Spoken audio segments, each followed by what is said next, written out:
Alright, hello, welcome to another video about, you guessed it, Marvel Rivals. And this is going to be a simple one, probably one I should have made a few weeks ago, but we're going to be talking about today, because I love to get quickly into my videos, we're going to be talking about today power creep, and how much power creep is in the game, how it's affecting the game, what's happening with the game, and we're going to just talk about it.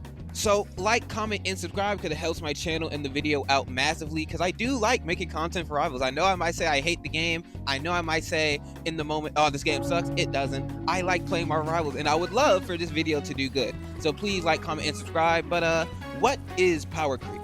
So the easy way to explain power creep is something new completely outweighs something older, right? So a new character, for example, right, is just so much better at doing whatever they are supposed to do than the original character or an earlier character released in the game.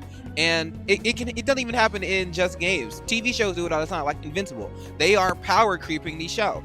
Thrag is supposed to be the toughest person, but they could never release Thrag in season 1 because he just went, right? That's why he's released in season 4. I say release, he's shown off in season 4, story wise and power creep wise, that hey, this guy is powerful, right? But usually that's only a good thing in TV shows and movies. In video games, it's more of a double-edged sword, because yes, you usually want characters that are powerful, but also powerful as well as doing their own unique thing. You don't want them to just be powerful and completely overshadow other characters, right? So for example, Psylocke and Elsa Bloodstone. Elsa Bloodstone was so strong that she overpowered Psylocke whenever she was really good in meta, right? For about a season and a half, she was better than Psylocke in every way, and there was no reason to choose Psylocke unless Elsa was banned, right? And even then, Elsa was so much better than Psylocke that Psylocke was not even in the best spot anyways, but you know. But again, I said it's a double-edged sword, right? It is also a good thing that Elsa was added to the game in a powerful state, because she is still playable. But now, since they nerfed her, Psylocke is also playable. So instead of having to play Psylocke to deal with whatever you want to deal with, you can play Elsa Bloodstone. And if you don't want to play Psylocke or don't like playing Psylocke, there is a new character for you to play to fill the niche, as I just said, right? This isn't just with Elsa and Psylocke. Hela, Jean Grey, Punisher, they all can deal with flyers, right? But they all deal with flyers differently, right? Jean Grey can fly to a flyer, right? Can shift to a flyer, can shift closer to him. Hela just shoots him. Punisher can zip line to him, punish him, you know, things Punisher players do because they aren't real people.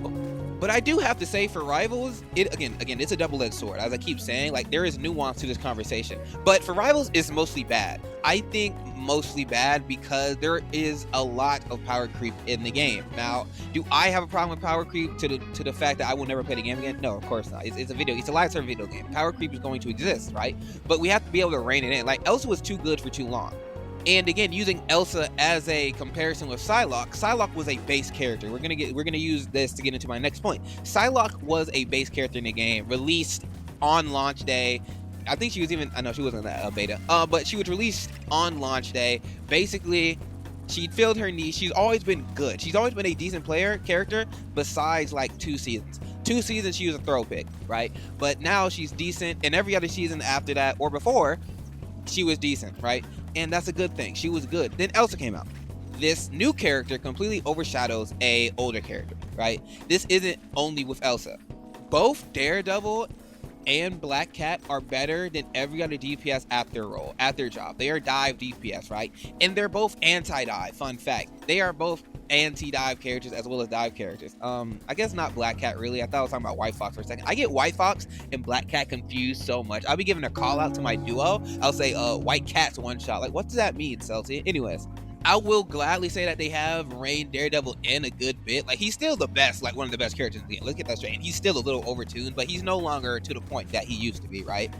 Black Cat just came out, so they haven't even touched her yet, but she is better than Black Panther. I can tell you that. Black Panther and Black Cat fill their own niche, right? They're both super fast, super agile, hard to hit, right? Divers. And Black Cat is just better at it in every other way. She gets invulnerable frame.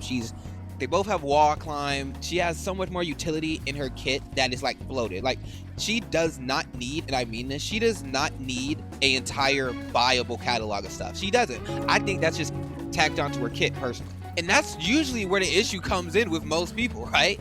Imagine you're an Iron Man player, which, again, if you play Iron Man and have fun, what is wrong with you? Like, how do you do it? You're just flying in the air with no mobility, no nothing. Just a man in a suit. Do better. Anyways, imagine you're an Iron Man player, and a new flyer comes out. So let's imagine Angel comes out, right? He is Iron Man too.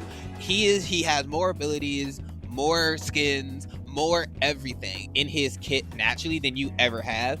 How would you feel? Because I feel bad. Basically, like theoretically, I'm a Hela main. I'll say that. I have the most hours on Hela, Hawkeye, right? Those are my two characters. I do good on those characters because I just love aiming, right? I think aiming personally, this is called an opinion, guys.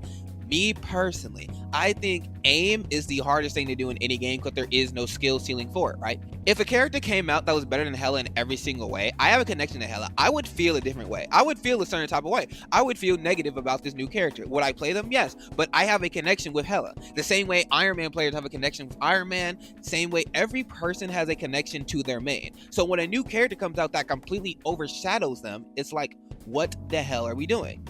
Now again, Elsa, Bloodstone, I stopped playing Psylocke because, again, she wasn't the best for about 2 seasons. So, like, she was kind of lackluster to play. So, that was already a net negative. But I was still going to play her because she's fun, right? And then Elsa came out. Why would I ever play Psylocke, right? For me, fun. Also, my character also has to be at least decent to be fun. Psylocke was nowhere near decent. She was like a throw pick, right? It took her too long to get her ult. She had no neutral. She was a throw pick in the game just based off those two things alone. But Elsa had great ult, great neutral, great everything. So why would I not play Elsa, right? That is the negative part of power creep. You do not want that in your game.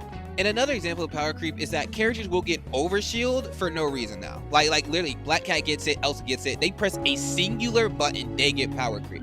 And we're going to go into my next point after this. Magik has to do damage to get her overshield. She doesn't get the ability to just press right click, use her projectile, and get overshield. No, she has to hit it. Same with Bucky Barnes. He's also in that category where he just presses a button and gets it, right? And this is my third point. They are doing a pretty decent job at keeping some characters within a power range, right? I don't know what a power range is, but we're going to use that term now. I just invented it. Luna gets buffed. Luna was terrible. Let's get that started. I still think Luna's not the best, but Luna now has a niche that she fills, right? She does a lot of damage and she heals a good amount. Her ult takes too long to get, but damage and healing a good amount, that's all you need in the higher ranks. That's a player can work with that, right? Before, it was more like a throw pick. Mantis, one of the best characters in the game. And you're never going to be able to tell me that she's not, because she is, right? Damage boosting a player on cooldown, that is broken. Get a good DPS and a good Mantis, you win games. Trust me, I would know. I play Mantis, Lord of Mantis, right? Mantis is still one of the best characters in the game. She came out on launch in Alpha. She was in Alpha. She is one of the original characters in the game. Same with Luna, right? Wolverine and Angela kind of do the same thing. They kidnap, they isolate their targets, right? Angela and Wolverine are both playable, right? Hawkeye, Hela, Black Widow. Okay, let's remove Black Widow for a second. Hela, Hawkeye. They were just meta. Season 0 characters are still able to be meta. Magneto, meta. Emma is a new character. She was, season 2? Emma is a new character and she is bad, right? So it's not even like power creep just has to be watched out for. But I'm not going to be like, it's only power creep, only new characters are good, blah, blah, blah, blah, because it's simply not true. It is a double-edged sword, though, because theoretically, you could also have the theory that, like, oh yeah, of course these older characters are better because they have to bump them up. You could have that theory, right? Elsa, Jean Grey, Daredevil, Gambit, Invis, right? All these characters that people would consider very good characters were never nerfed. So yeah, of course the base roster is going to get buffed up, right? You could have that theory, and I won't disagree with that theory because, again, it's a theory. But I would have a counterpoint and say, isn't that the point of balance? You both nerf and buff things. You can never fully nerf things or fully buff things, in my opinion. It just doesn't work. It'll never work. Rainbow Six Siege does it.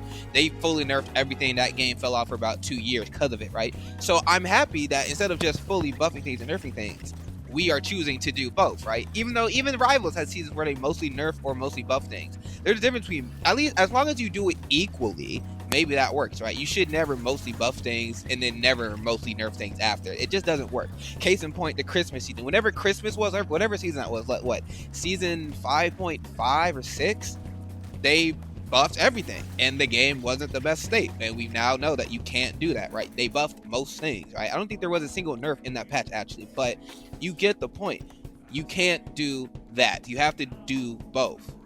Like, to address power creep, we should be happy that these base characters are still playable, right? Psylocke, Hela, Hawkeye, Mag. Like, this is a good thing, right? Like, this is a good thing. I can still play all of these characters and not feel like, oh, there's just a better option out there that's a more fun, awesome better character, right?